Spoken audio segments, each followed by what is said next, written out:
Shalom sahabat The Warriors, selamat malam. Jumpa kembali dengan saya Reinhard di dalam sesi renungan pada malam hari ini. Sebelum kita istirahat, sungguh sangat baik untuk kita merenungkan terlebih dahulu firman Tuhan, karena firman Tuhan tidak pernah kembali dengan sia-sia.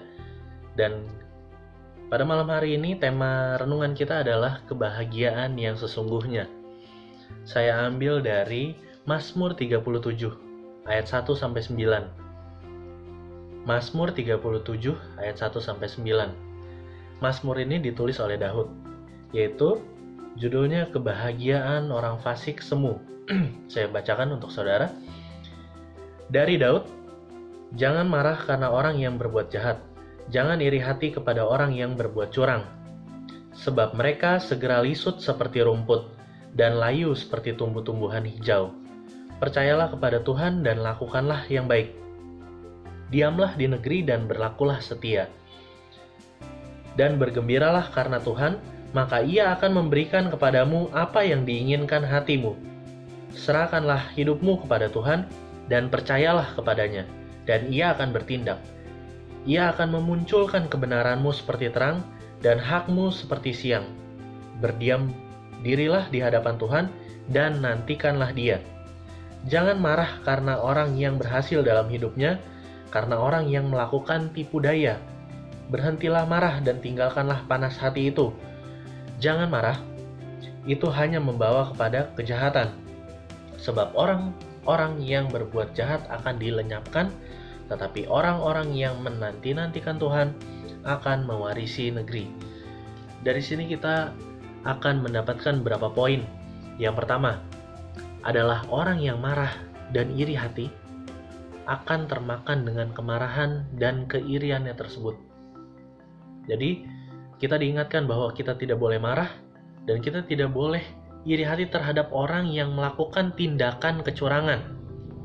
Lalu, poin yang kedua adalah lakukan yang baik menurut firman Tuhan. Ada dikatakan di ayat 3 bahwa kita harus melakukan yang baik. Tapi apa? Bukan baik menurut kita, tetapi baik menurut Tuhan. Bukan menggunakan standar kita, tetapi menggunakan standar Tuhan. Bukan lagi melihat dari kacamata kita, tetapi menggunakan kacamata Tuhan. Oleh sebab itu, sungguh sangat baik ketika kita mengetahui standar-standar kebaikan yang dituliskan di dalam firman Tuhan. Lalu, poin yang ketiga adalah kita diingatkan untuk bergembira, maka kita akan mendapatkan apa yang diinginkan oleh hati kita. Oleh sebab itu, kita haruslah selalu memiliki semangat, kita harus memiliki kegembiraan di dalam jiwa kita, di dalam roh kita, agar apa?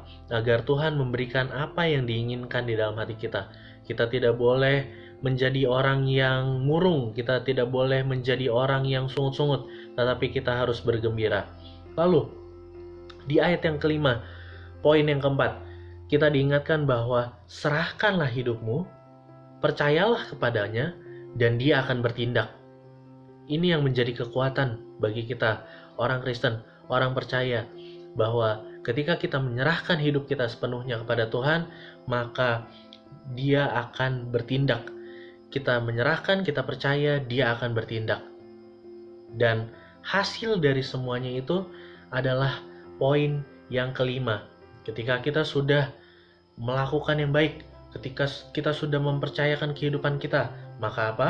Kita baca di ayat yang ke-9, sebab orang-orang yang berbuat jahat akan dilenyapkan, tetapi orang-orang yang menanti-nantikan Tuhan akan mewarisi negeri. Ingat Kaleb.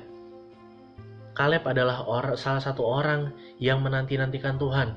Dia adalah orang yang setia, dan pada akhirnya dia mewarisi negeri. Dia mendapatkan Hebron sebagai milik pusakanya. Oleh sebab itu, hari-hari ini kita harus melakukan apa yang tertulis di dalam firman Tuhan.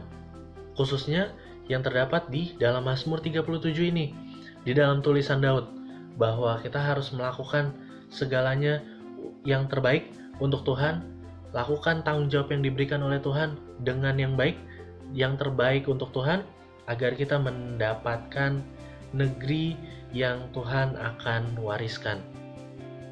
Percayalah saudara, ketika kita mengerjakan semua ini, hal baik dan negeri itu akan diwariskan kepada kita. Selamat beristirahat, Tuhan Yesus memberkati. Shalom.